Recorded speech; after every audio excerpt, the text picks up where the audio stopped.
بسم اللہ الرحمن الرحیم۔ السلام علیکم کلاس۔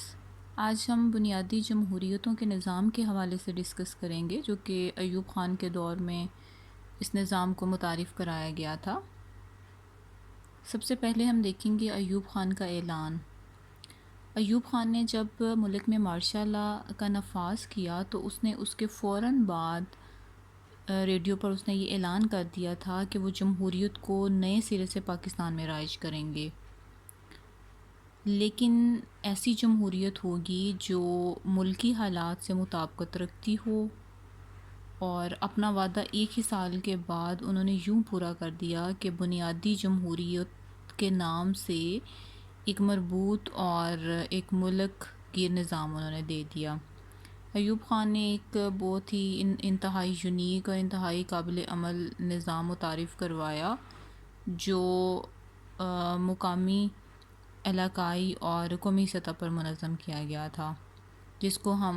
بنیادی جمہوریتوں کا نظام کہتے ہیں۔ اس کی خصوصیات کیا تھیں بنیادی جمہوریتوں کے نظام کی؟ اس کی جو خصوصیات تھیں وہ درج ذیل تھیں کہ بنیادی جمہوریتوں کو ایسا نظام کہا گیا جس کی جڑیں عوام میں پھیلا دی گئی تھیں، عوامی نمائندگی کے اصولوں پر مبنی سب سے نچلی سطح پر یونین کونسل اور یونین کمیٹیاں قائم کی گئیں، اور اس کے ساتھ ہی جو ہے وہ بنیادی جمہوریتوں کے نظام کو روایتی بیوروکریسی کی جگہ لینے کے لیے ترتیب دیا گیا، اور ساتھ ہی اس کو یہ بھی کہا گیا تھا کہ وقت کے ساتھ ساتھ عوامی نمائندے حکومتی فرائض ادا کرنے لگیں گے اور جو عوام ہے وہ افسر شاہی سے چھٹکارا پا لیں گے اس طرح سے۔ اور اس کے ساتھ انہوں نے یہ بھی کیا کہ مقامی سطح پر جو مقامی مسائل تھے وہ مقامی سطح کے منتخب نمائندے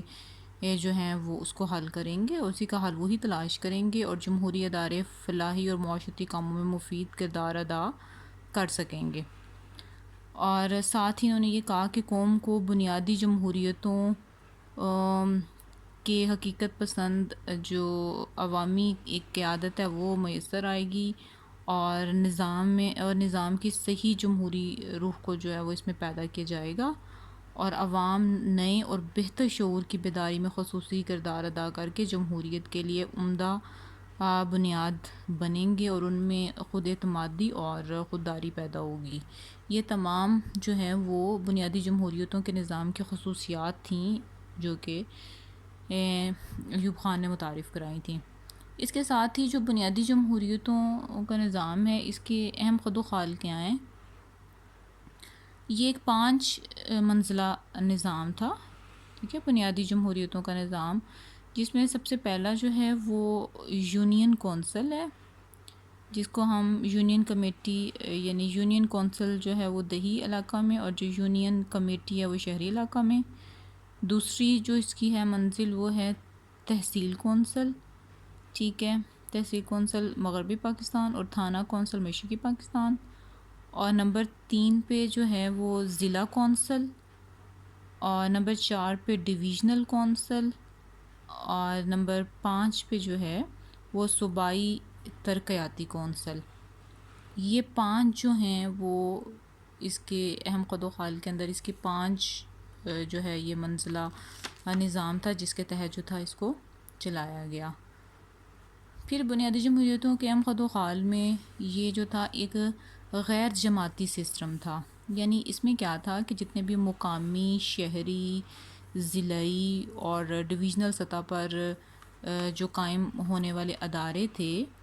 ان میں منتخب ارکان کو ذمہ داری سونپی گئی کہ ایسے ارکان کا انتخاب غیر جماعتی بنیادوں پر کیا جائے گا، ٹھیک ہے، ان میں جماعتیں نہیں ہوں گی۔ عوام کو مختلف قسم کے گروپس اور پارٹیز جتنی بھی تھی اس سے علیحدہ رہتے ہوئے اپنے مقامی مسائل کے حوالے سے انتخابی عمل میں حصہ لینے کی اجازت دی، اور ساتھ ہی انہوں نے اداروں کے انتخابات میں جماعتوں کو کوئی عمل دخل کا حق نہیں دیا تھا۔ انہوں نے کہا کہ اداروں کے انتخابات میں جتنی بھی پارٹیز ہیں ان کو کسی بھی قسم کی انٹرفیئرنس کی اجازت نہیں ہوگی۔ صوبائی ترقیاتی کونسلوں کی جگہ صوبائی اسمبلیوں نے لے لی، تو انتخابی عمل میں سیاسی جماعتوں کو شریک ہونے کی بھی اجازت مل گئی تھی۔ اس کے بعد غیر جماعتی سسٹم کے بعد آتا ہے انتخابی ادارہ۔ انتخابی ادارہ کیا تھا کہ بنیادی جمہوریتوں کے تحت یونین کونسلوں اور یونین کمیٹیوں کے کل ارکان کی تعداد 80,000 تھی، جو دونوں حصوں سے مساوی بنیادوں پر سلیکٹ کیے جاتے تھے۔ اور ایوب خان جو تھا اس کو یہ چاہتا تھا کہ دستور میں ترمیم کر کے بنیادی ارکان کی تعداد 1,20,000 تک بڑھا دی جائے، لیکن اس سے پہلے کہ وہ ایسا کچھ کرتا، یحییٰ خان نے ان سے اقتدار ہی چھین لیا، اور ایوب خان نے بنیادی جمہوریتوں کو ایک اہم فریضہ یہ سونپا کہ انہیں انتخابی ادارہ کا درجہ دے دیا، اور جو 80,000 ایک ارکان بنیادی جمہوریت صوبائی اسمبلیاں تھیں، قومی اسمبلی اور صدر کے چناؤ میں جو شریک ہوتے تھے، یہ بالواسطہ طریقہ انتخاب تھا۔ یہ جو تھا وہ انڈائریکٹ ایک جو تھا انتخاب کا ایک طریقہ تھا، اور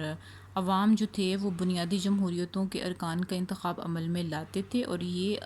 جو ممبرز تھے یہ صدر اور ممبران اسمبلی کا چناؤ کرتے تھے۔ اس طرح سے اس کا جو تھا یہ ایک انتخابی ادارہ تھا، یعنی انڈائریکٹلی یہ لوگ چوز کرتے تھے۔ اس کے بعد اس کے اہم خد و خال میں ہے مربوط نظام، کہ یہ کس طرح کا نظام تھا۔ بنیادی جمہوریتوں کا سارا نظام آپس میں جو ہے وہ مربوط تھا، یعنی کہ یونین کونسلوں کے ارکان تحصیل کونسلوں، ضلع کونسلوں اور ڈویژن کونسلوں میں لیے جاتے تھے۔ ایک تحصیل کونسل، ضلع کونسل اور ڈویژن کونسل اپنے دائرہ کار میں موجود نچلی کونسلوں میں باہم تعاون اور ارتباط کو قائم رکھتی تھی۔ اس کے علاوہ جو مختلف کونسلوں کے ترقیاتی منصوبوں میں بھی ہم آہنگی پیدا کرنے کے لیے انہیں زیادہ قابل عمل، مفید اور مؤثر بنایا جاتا تھا، یعنی کہ ان کے جتنے بھی نظام تھے، یونین کونسلوں کے، تحصیل کونسلوں کے، ضلع کونسلوں کے اور ڈویژن کونسلوں کے، یہ تمام کا تمام جو سسٹم تھا یہ آپس میں مکمل طور پر جو تھا وہ مربوط تھا، اور یہی جو ہے وہ بیسک ڈیموکریسی کا نظام تھا جو کہ ایوب خان نے متعارف کروایا تھا۔ اور اس کے ساتھ ہی اللہ حافظ۔